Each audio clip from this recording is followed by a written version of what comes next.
Welcome to the Cinematic Flashback Podcast. Get ready to hop into the Wayback Machine as we journey through the wild, bold, and unforgettable films of the 1970s.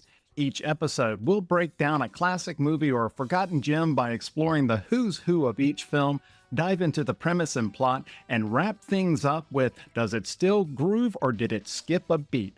I am your host, Chuck Bryan, and today we are discussing another one of Robert Altman's films, 1970s MASH, starring Donald Sutherland and Elliott Gould.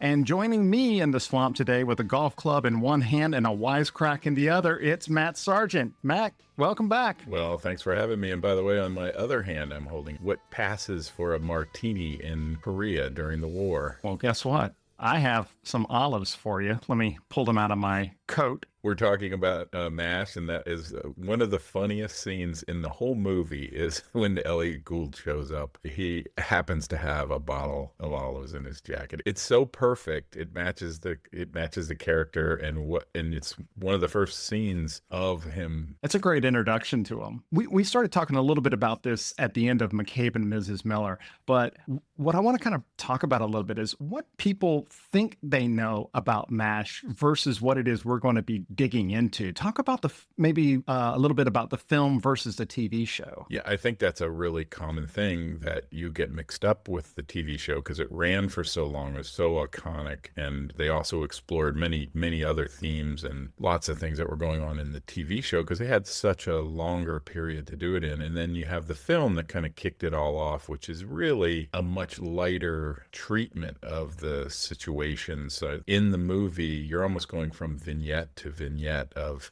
humorous and serious segments. That was one of the things that surprised me when I watched this the first time. I was expecting a story, but like you said, it's like little episodes that you go from one to the next, and they're not really related to each other. And the timeline, I think, is also kind of muddied. These things could have been arranged in several different orders. There's only a few reasons why certain things had to happen after certain things, because it's mainly when a character is introduced. I do remember a lot about what my father thought about this movie when he saw it. Yeah. Oh, he saw it. Great. Oh, yeah. And my dad has passed away already, but he was very, he didn't go to a lot of movies, but I remember him being very upset at this movie. Now, he would have seen it in the 1970s. That would have put him in his 40s, maybe his 50s. So definitely time. He served in Korea. So he sort of had, I think, a visceral connection to it. But I remember him being very, very upset in a scene of the movie where someone gets their orders to leave and they're kind of in the middle of a very delicate surgery. I remember him being very upset about that particular thing. And I think it was a reflection of a number of other things in the movie that probably bothered him, but that was sort of the crystallization of what he did not like. I think I texted you and I texted some other guys and said, man, I think this is going to be the first movie where it just did not groove for me. And one of the things that would bother me was the characters of Hawkeye and Trapper John, especially Trapper John. He has big mutton chops, big mustache. I mean, definitely. I am coming at it from a military experience, and I'm looking at this going, there's no way. But that's kind of the point. There is some absurdity in the film juxtaposed right next to scenes of operating that was unbelievably gory. It's a product of its time. And I think that's what people who watch this movie with a love of the television show have to realize, that these are two different things. You can't watch them with each other in mind. Yeah, I think there's definitely one leads into the other, but they made major changes in the TV show, arguably to the good, because it was so popular for so long. So this film was an unexpected box office and cultural success. It was filmed for like $3.5 million was the budget, and it made over $82 million. It was the third highest grossing film of 1970, the first two being Love Story and Airport. And I watched MASH, and I don't remember the last time I saw Love Story, but I definitely enjoyed this more than Airport. But it also beat out two other 20th Century Fox movies that were made that year about a war. Number 4 on that list was Patton, and then further down was Tora, Tora, Tora. And Robert Altman was using those two big budget films to hide his little film, because as long as he didn't go over budget and get the studio eyes on what they were doing, they would leave him alone and he would be able to produce this film that he made. Proverbially running under the radar to try to hide what he was doing. And he knew what he was doing was a little bit subversive, countercultural-ish. I mean, remember, the other thing we want to cast back to is this is 1970s. The Vietnam War was in full swing at this point. This movie was released in 1970, so it was filmed in 69. Right. So we were draft was in full swing. You know, young people were fleeing to Canada and to avoid being drafted. We talked about that last time. Yeah, exactly. Same situation. This is something that people today, even people of my generation, we do not know what it is like to have a draft because we've had an all-volunteer army since Vietnam. Right. We just don't know. There's no military service requirement of any American. People are always shocked when they have to go register for the selective service. And they don't have to even do that anymore. But when I was a kid, you still had to. Oh yeah, and when I think when I turned 18, I had to go in to the post office to do that. So it's such a different time and a different mindset. I mean, I'll be honest with you, I was not too young to not realize that you would look in the paper and it would say these are the people that are going to have to be reporting. Up next. And they would expect to get their letters in the mail. And if I think you remember from our previous podcast, I talked about my older brother who graduated from high school in 1972.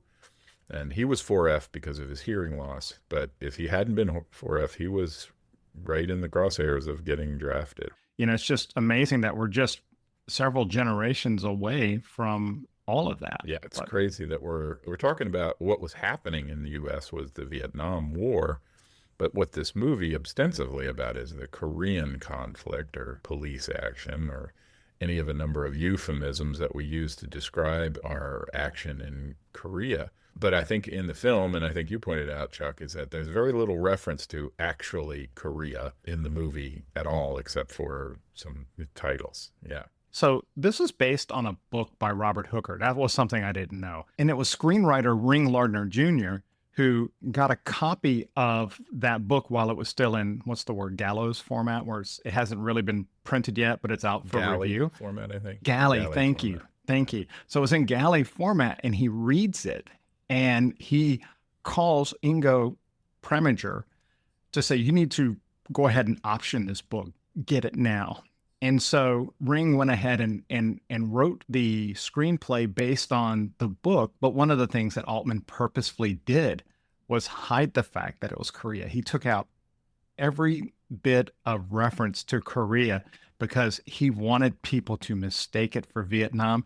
And once the studios started looking at the film, that was one thing that they say you have to put in that title at the very beginning to establish that this is Korea and that it's not Vietnam.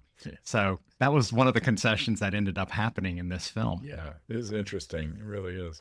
Well, before we slice into the guts of this thing, let's roll that original trailer. Attention. Due to popular demand, 20th Century Fox once again presents MASH, the original hilarious comedy sensation depicting the outrageous antics of our brave battle surgeons who will keep you in stitches. Take her clothes off and bring her to me. Somebody get that dirty old man out of this operating theater. Godless buffoons, all of them. Yes, the original MASH, starring the original cast. Donald Sutherland as Hawkeye, Elliott Gould as Trapper John, Robert Duvall as Major Burns, and Sally Kellerman as Hot Lips. This isn't a hospital! It's an insane asylum! So get ready to roar once more at the original MASH, coming soon to a theater near you. We have a lot of actors in here. Playing Hawkeye Pierce was Donald Sutherland. So we know Donald Sutherland from another film that we reviewed, Kelly's Heroes. That's right. He's a Canadian actor.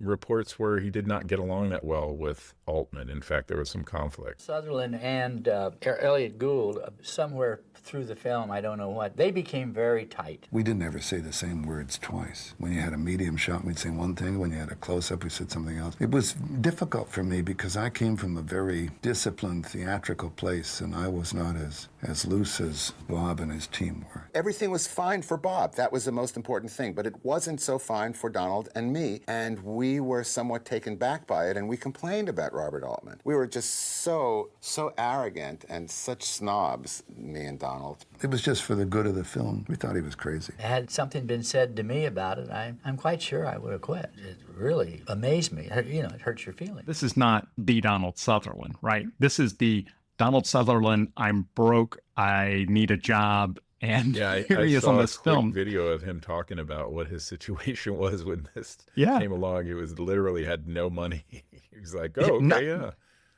So it's cool to see him. I say this all the time about Donald Sutherland. I only knew him really from the 70s for Invasion of the Body Snatchers. And so far, we've had him in MASH, Kelly's Heroes, Don't Look Now, and The Great Train Robbery. That's 4 films that you and I have gravitated towards with Donald Sutherland. And let's be honest, he's been good, I think, in every one of them. He's a treasure. I mean, I've always been a huge Donald Sutherland fan. And I think I told you, I always say, if we ever venture outside the 70s, we should go see Eye of the Needle, because that is he does a great job in that, because he has to play all these different characters. This is really good.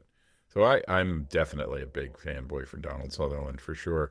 But it is funny to see him as, just a starting out actor. And Elliott Gould was pretty much just starting out. He had only just done Bob and Carol, Ted and Alice, which was a movie I did not see and probably never would see, but maybe my parents saw it. I don't know.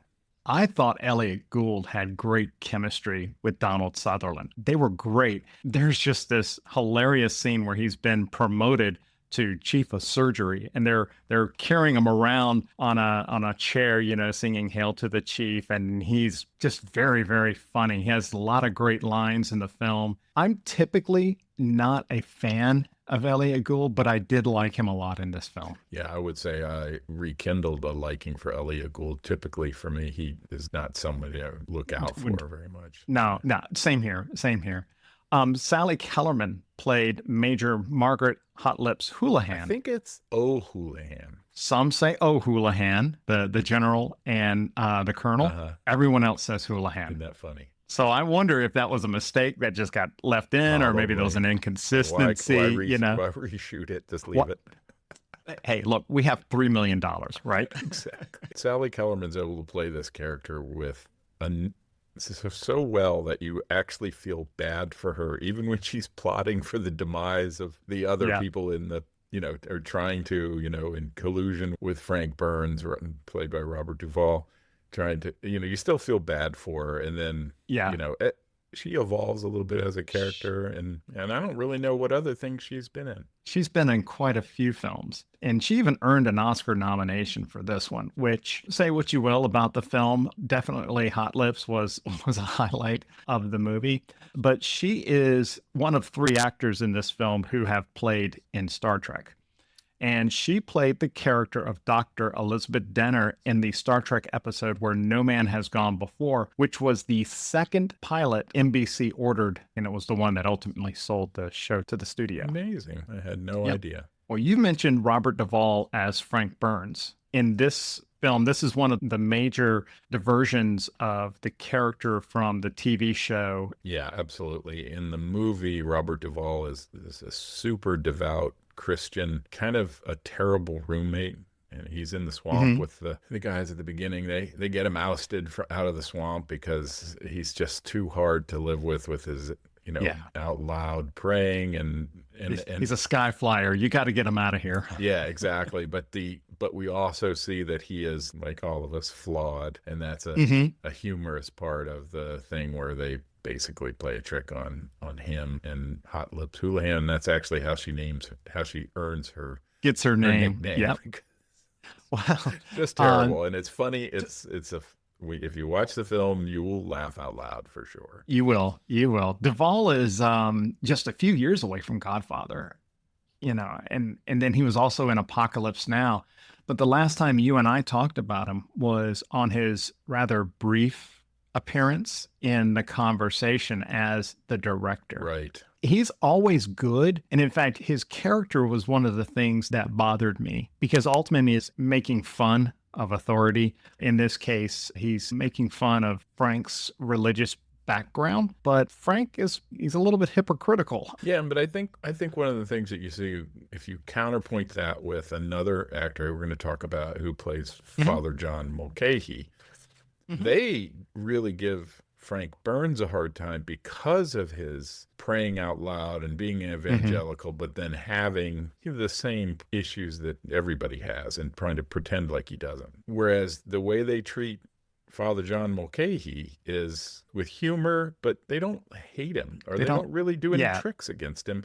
They do try to talk him into doing something that maybe isn't 100%, copacetic, with the teachings of the church. But they make a case that it's actually to help this person. Now, take that and try to say they would do the same thing to talking to Frank to get him to help. They would never do that because they know he never would do it because he was ostensibly so straight-laced. He wouldn't care what was best for the person. He might care what was best for what it looks like he's doing. And I think that was what he was pointing at. Frank is one of those guys that is elevated above his position, in my opinion. So he's not the greatest surgeon. He's a jerk. There's that one scene where he basically blames this enlisted man for this other soldier dying on the bed. And he's such a pompous person. Right. And not pompous in the funny kind of way. It's this guy is just a jerk. And I think you said that. And I think he gets his comeuppance in the film, of course. Yes, for sure. And let's talk about Radar O'Reilly, Gary Berghoff. Did you know he was the only major actor to reprise his role in the TV series? Yeah, I did know that. And it's pretty funny because his role from the movie and into the series is really very, very similar.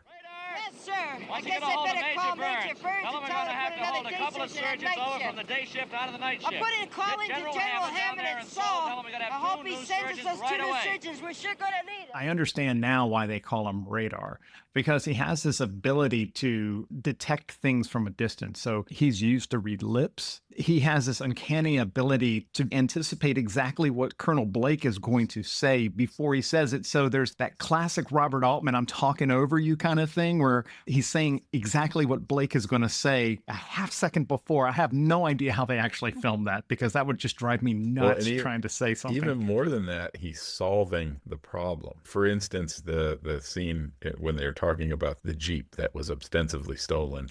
And Henry Blake is saying, we need to do something about the Jeep. But Radar is saying, I'll change the numbers on the Jeep. Without a guy like Radar, the place would really fall apart. And it's key, because you would think with that, so much changes between the movie and the series, that his role would change. And it does change. It becomes more significant. But the character is largely the same. We talked about John Schuck last time in McCabe and Mrs. Miller. In this film, he plays Captain Painless Pole Waldowski, the camp dentist. John Schuck had the first use of the F word by a major studio in a film. That should tell you the difference in times, because nowadays in a movie film, I mean, you can go to a PG film and it's loaded with F-bombs. But back then, this was a big deal. The film almost got an X rating for this and the blood and guts of the surgery. The gore was pretty high. Pretty high, yeah. Not as bad as, if you actually remember the series, there was some pretty graphic,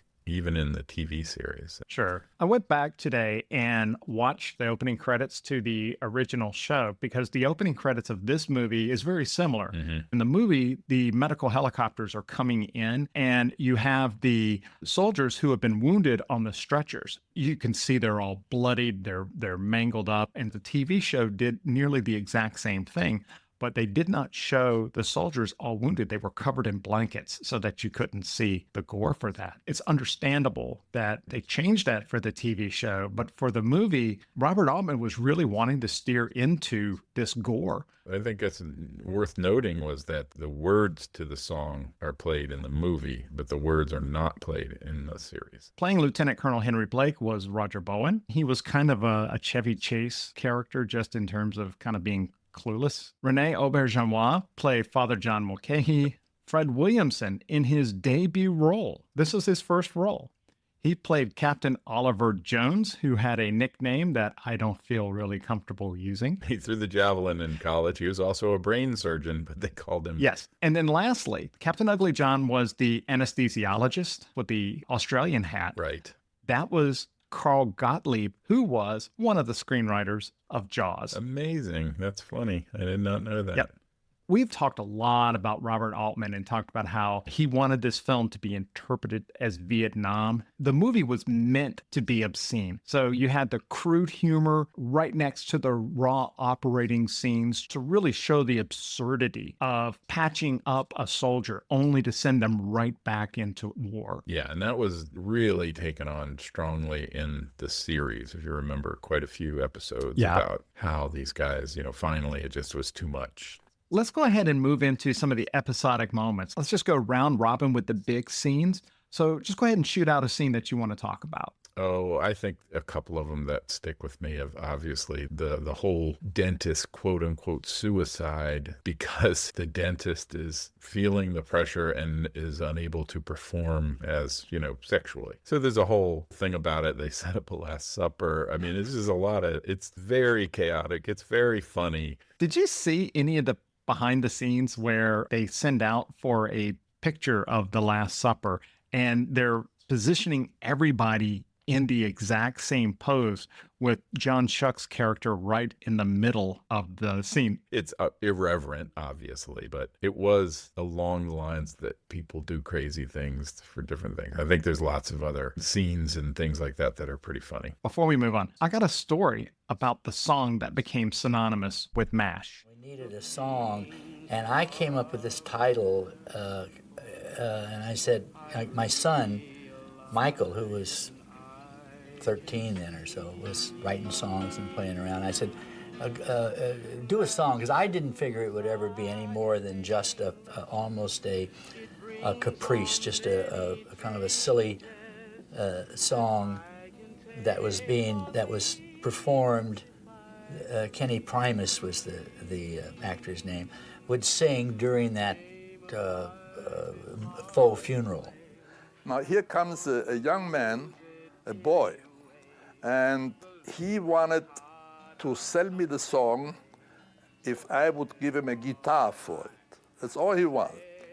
So I said, listen, I don't want to steal your ideas. I love the song, but we may not use your music, but you will get whatever a songwriter gets. And I think Ingo Preminger did him right. He gave him all the proper credit and set him up so that he would get the royalties for that song. And the result is that Robert Altman, the dad, only made $75,000 directing the film, but his son Mike made about $2 million off of that song, mostly from the royalties of the TV show. Robert Altman even said, "My son Mike bought a house before I did." That's funny. I actually knew part of that story because I was watching Professor of Rock, which is a great YouTube channel if you want to hear about old hits, and he was covering the best theme songs from the 1970s, and that was one of them, and he told part of that story. He didn't tell the story about the money, but he did tell the story about the son being, you like, pick the craziest lyrics you want and whatever you want to do. And he came up with that, which actually it's pretty hilarious that Robert Altman got paid less. And it played in The Last Supper is the scene that it was meant to be played for. It was never really intended to become the main theme and as big as it is. Luckily for Mike Altman, that became a very big hit for him, which is just great. That's a great story. And in that scene, they actually had someone performing it.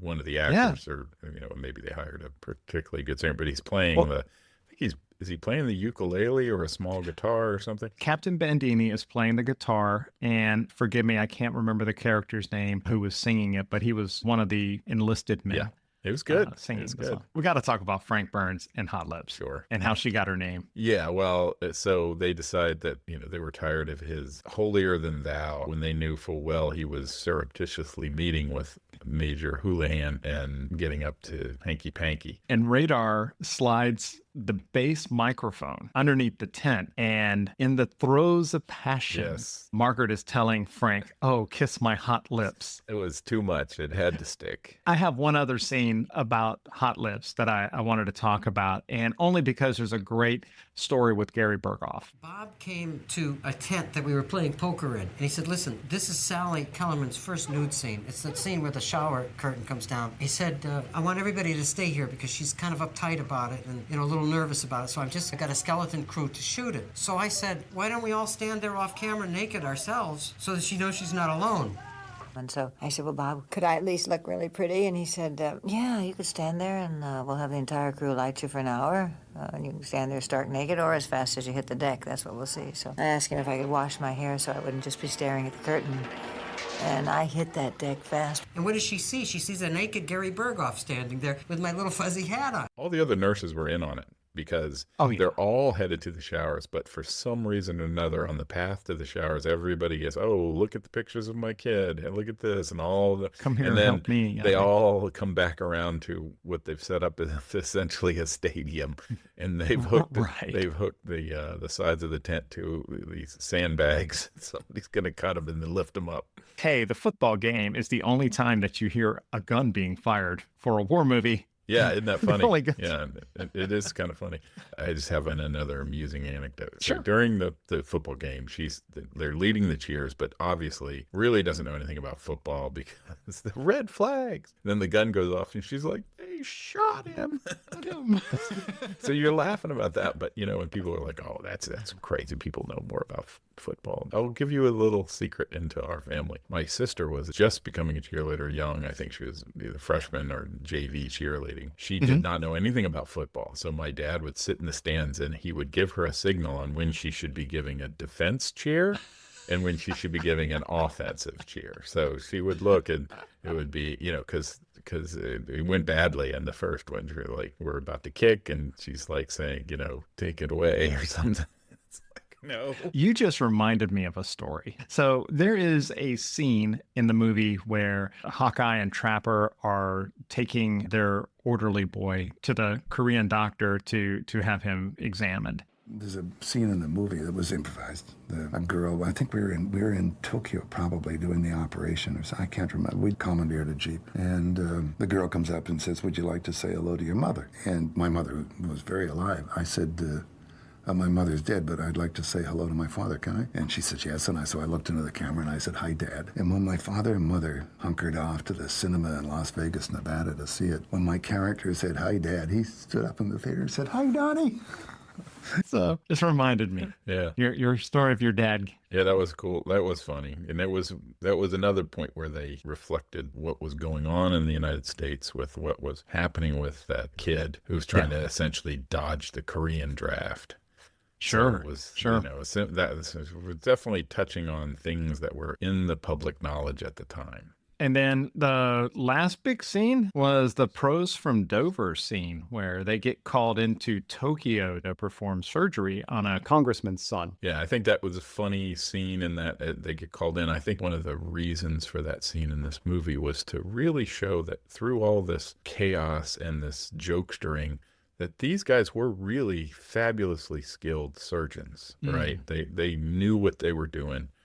They could come in and fix a problem that some other person who's got a rear echelon job messed up. So they bring these guys off 3 miles off the front, fly them to Tokyo. They're going to stay in over. They fix what they have to fix. They're going to stay an extra day, and they tell the guy this is how it's going to be because the guy is super straight-laced. I think that was a really important part of the movie to show that these guys are in this war and doing this thing, not through almost any fault of their own, but they came out of these hospitals and situations where they were at the top of their game. And then now they're practicing every day. They're doing surgery that maybe a surgeon back in the States might do once a month. They're doing it every day for 12 hours every a day. day. So they're good. Yeah. I think it was important to establish that there was some credibility to their ability. Of course, they show back up at the MASH unit wearing their golfing togs, which are hilarious. The Jodhpur type golfing pants that just come to the knee. So it was very funny. And the next scene you see it, they're in the surgery, right? Yeah. So again, we're back into the blood and guts and gore, but down at the bottom, you still see their cleats from the from the golfing tour. It was pretty fun. Yeah. But well, before we wrap up, I did want to go back and talk a little bit about Ring Lardner Jr. So this was something I learned this past week, and I think it's really, really cool because he was one of the Hollywood 10 during the House Un-American Activities trials who did not testify. And he ultimately had to pay a fine and spend time in prison for contempt of Congress.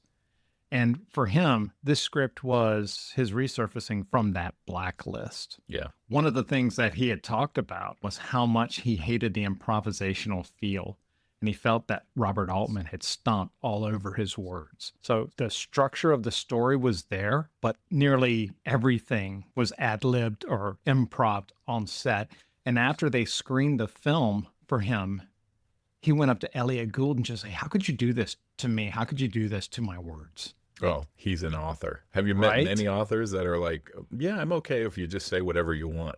No, they want their words said because they've painstakingly written them down. So there's a point as a writer, you have to let your work go and have it adapted by the actors and the director. Because if you go back to almost any screenplay that's written, you will see that there is adjustments and liberties taken that would possibly annoy a writer. Looking back on it today, I think the way that Altman did it was the right thing to do looking back.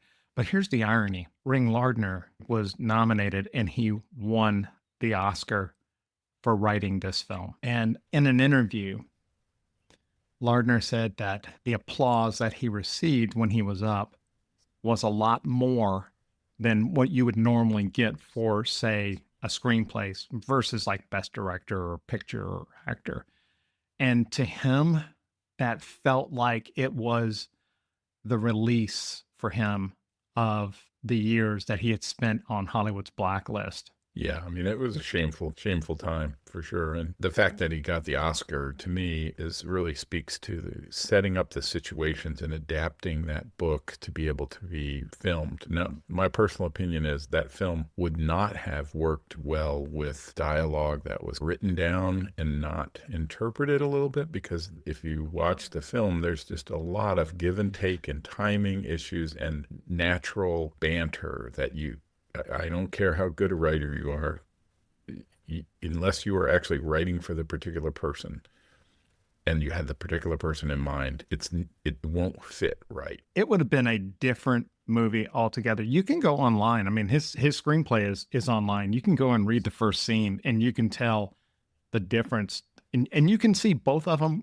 working, but I don't think it would have been a classic. Yeah. Like, this is considered a classic. Well, and I think it was really I don't think it important would be. to establish that rapport between Trapper John and Hawkeye. And it was very hard to write that in dialogue that would work for the particular actors that ended up getting the job. All right. Enough slicing and dicing. Are we ready to ask the question? Sure.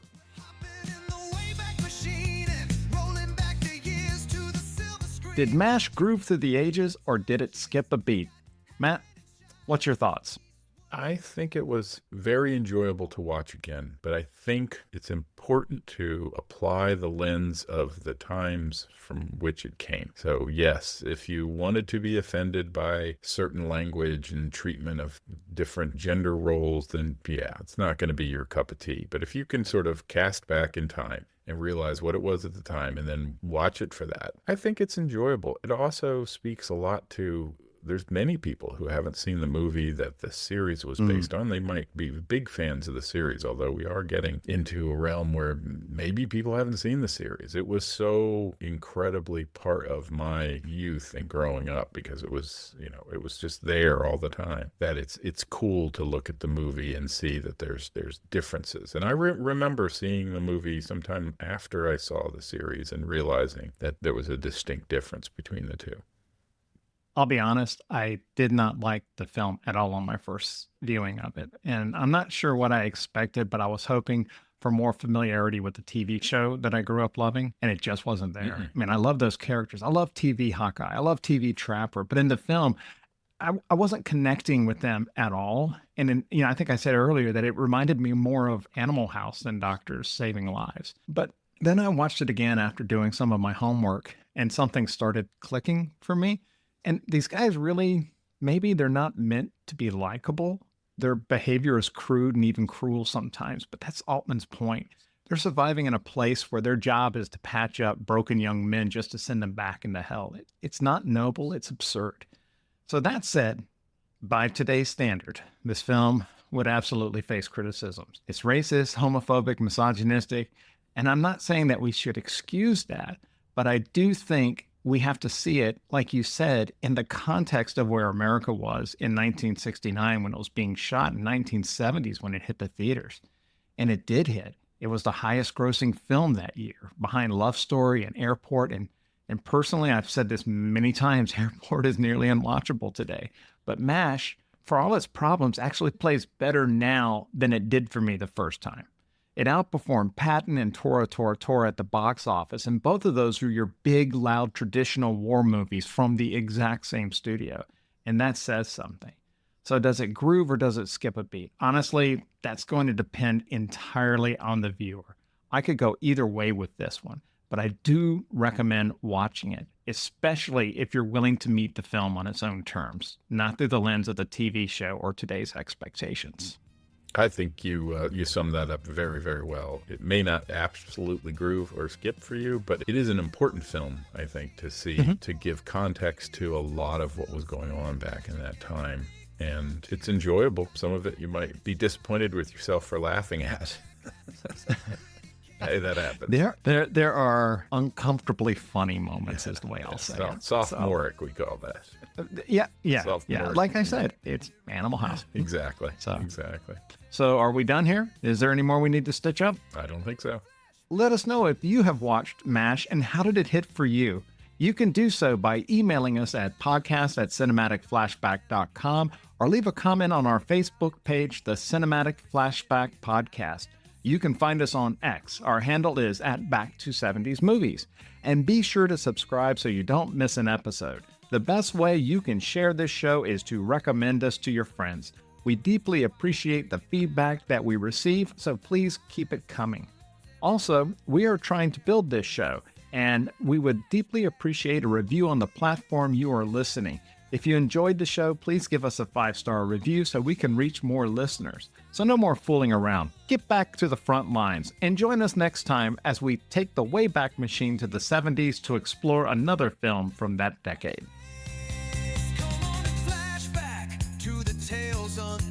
Comes over. Okay. Hold on. Okay. Wait. You need some WD-40 on that chair, I keep brother. Forgetting. I've been pretty good not moving. You should get some WD-40. Yeah. It'll be I'll good. take care of it. Okay.